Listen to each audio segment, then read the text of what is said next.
Let it be known throughout the land that the time has come once again to hear a proclamation from your all-knowing exalted one himself. Please welcome your King of Kings to this edition of the King's Court. Yes, from the lords and ladies to the peasants and common folk, I want to welcome you to this edition of the King's Court. Yes, this is the first edition of the King's Court, and with that, we do have a couple special thank yous that we want to hand out. One very special thank you to Nick Allen, who came up with the wonderful theme music that you heard at the beginning of this show. And secondly, and last but certainly not least, to Josh Stifter, who, of course, our good friend at Flush Studios, or Smodco now, has been working diligently on that animated open for those of you that are watching on the YouTube channel. So to both of you, the King appreciates it very much. But with that, yes, I am, of course, your host, your all-knowing exalted one himself, your King of Kings, Andy Kruger. And you're kind of wondering, what is the King's Court going to be all about? Well, this will be a weekly show where I sit back, examine the week of news, and pick a topic that I would like to discuss on. Those of you that were familiar with Sessler Soapbox on G4, I am going to do my best to homage that. I said do my best. I'm sure I'm going to fail miserably, but hey, it's the first show. We have to build from somewhere, right? And of course, why would I not start with where we came from, especially from last week, with the big convention being held in Los Angeles? Yes, of course, that being of E3. Now, I'm sure you've sat back, and those of you of the Extreme Hardcore Nerds podcast have more than had your fill of E3, so I won't take up too much more of your time this week, but I did want to hit on a couple highlights that we may not have had a chance to touch on during that particular podcast, and that is I wanted to go over my top 5 games of the show. We had to go through a speed round because we had people waiting for our Afterthought show, and of course, we had 6 hours of content. It's like, come on, guys. We gave you everything we had. We had to cut a little bit here and there.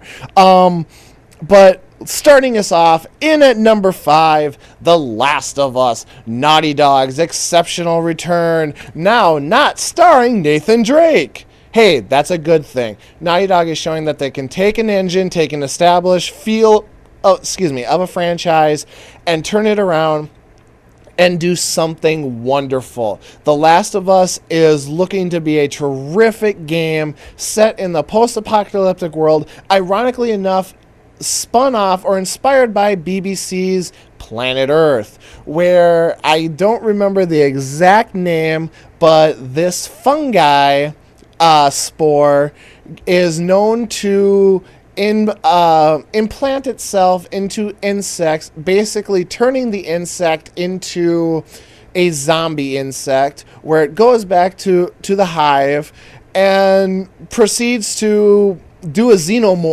best xenomorph impression, blow itself up, and in turn sending out spores to infect more of the hive and more of the colony, and that's how this disease, this virus, this fungi is spread. And their goal was that they wanted to do that on a humanity scale. What would happen if this actually happened to a human? I think they've captured that very well. We've seen a little bit of those creatures, but also the thing that I really like about this is that they're turning it into a game where everyone is just trying to survive, plain and simple. Will you be looked at as another human being in some people's eyes, or in other people's eyes, are you literally nothing more than 6 bullets, a gun, 2 Band-Aid packs, and a bottle of Jack Daniels? I really like that element. I really like how they're using the AI to be very responsive and causing a more fear-driven kind of a game. So I'm much anticipating, looking forward to this. Next out of the gate, at number 4, Assassin's Creed 3. Now, I will be the first one to admit I've enjoyed the Assassin's Creed franchise, but there's never been an Assassin's Creed where I've sat back and said, I need to own this. The storylines have been fun, they've been inventive, they've been enthusiastic, but it's never really been I have to have this game in my stable. This is a game I want to have in my stable. I think they've finally figured out the right formula between the parkour and moving around the cities and the environments to the combat system, which looked very fluid and very like I said in the other podcast, Batman-esque. From Arkham City, just that free flow motion where you can just keep moving forward at all times.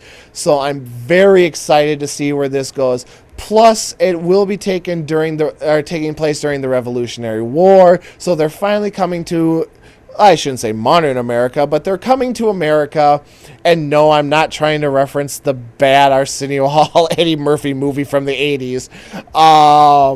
Which, yeah, we'll just leave it at that. But it's one of those, they're expanding on a new time period, on a new assassin, and you're going to be out just to get the Templars. This isn't America versus the British. This isn't the Native Americans trying to recapture their land. This is still assassins and Templars at its heart, but you're just throwing a huge background on the back to help bring out that storyline. So I'm super excited for that. Number 3, Ubisoft's big surprise, and that being Watch Dogs. This game looks awesome. I mean, it is just this one is one of those that blew my mind. It will be taking place in Chicago, and basically the premise of the game is it will be set on if the entire city was run by one central computer.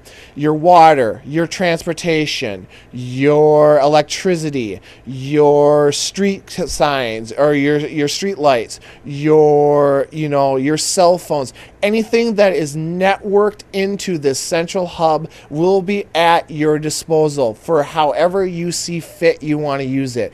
If you want to use it just to gain knowledge on an enemy, you can do that. If shown from their gameplay demo, if you want to set up a dead zone so you're not spied on, you can do that. If you want to control traffic lights so you can set up a specific point of interest or an accident, if you want to box in a specific target, you can do that.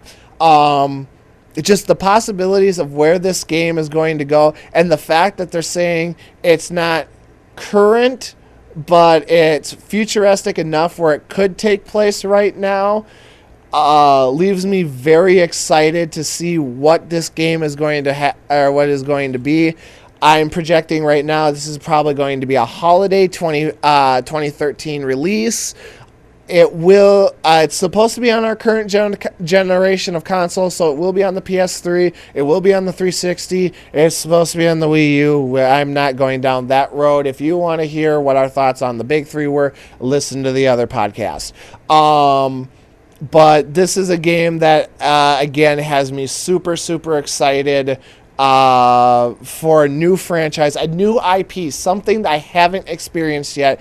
Came out of E3 in a year where we know the life cycles of the consoles are almost at their end, and where we're sitting there going a lot of three-peats, a lot of repeats, a lot of games ending their three-peats and starting a new story. So it was nice to see something new out of the gate, and something that I think is going to be really interesting to play. In at number 2, Star Wars 1313. Yes, I am a Star Wars fan. Who in their right mind claims to be a nerd or a geek is not a Star Wars fan? And I think it's also very safe to say, except for the Lego franchise, if you've played a Star Wars game, Force Unleashed, you've been very, very, very disappointed. So I'm glad to see that LucasArts and ILM are working on bringing the franchise to a new place. You will be playing as a bounty hunter, or at least from what I could tell from the preview, And all in the previews that they showed, this was all in-game engine. So that's all they're going to render this as. So there will be no supercut scenes or anything like that. It was run on a high-end computer. We do have to mention that. So more than likely, this will be a future console generation release. This was very early, but either you play as a bounty hunter, or like I said from the video, you play as a bounty hunter's assistant. And you go to level 1313 in Coruscant, the most wretched hive of scum and villainy. Yes, this is where the underworld stakes its flag in the ground and says, this area is ours. So, absolutely looking forward to this. I'm highly, hopefully optimistic. I know I'm really putting my faith into something that has let me down in the past, but seeing that they're going with a more mature gameplay, more mature style, and kind of getting away from the whole Jedi thing, and taking you into the shoes of a bounty hunter, I'm really liking where the possibilities of this game could go. I really think this could be a Prey 2 of the Star Wars universe. Yes, I know we probably won't see Prey 2, even though it's not canceled, but I really have that kind of a hope for it. Will it probably wind up kicking me in the balls? Yes, but as of right now, I'm holding faith for it. And last but certainly not least, in at number 1, Tomb Raider. I have always been a huge Tomb Raider fan. I've always been a huge fan of Lara Croft. The last PlayStation 2 games have really left a sour taste in my mouth. So I'm super excited to see them rebooting the franchise, reimagining the franchise, and taking us right back to Lara's roots and giving us her first story, building or letting us see the building of this character for what we know her for, and trying to emphasize those moments of, yes, she's generally just trying to survive at this point. This will be one of those quote unquote wide linear games where you'll have options and you'll have extra things that you can do, but essentially you're traveling down a linear story path. Which is kind of different from the Tomb Raider franchise. I'm not saying that's a good thing, but after what the last few games have given us, except for like the Xbox Live third-person overview, I'm drawing a complete blank on the title of that one right now, and I apologize. From going from that to what the last few games of the franchise or iterations have given us, from where we started, reboot is good in this case. Reboot is necessary. Reboot is letting us start fresh and take that character to new places, but still holding true to those iconic moments and those iconic figures that we know her for. So yes, that is my number 1. It looks fantastic. It holds up. We've seen combat, we've seen story, we've seen emotion, we've seen lots of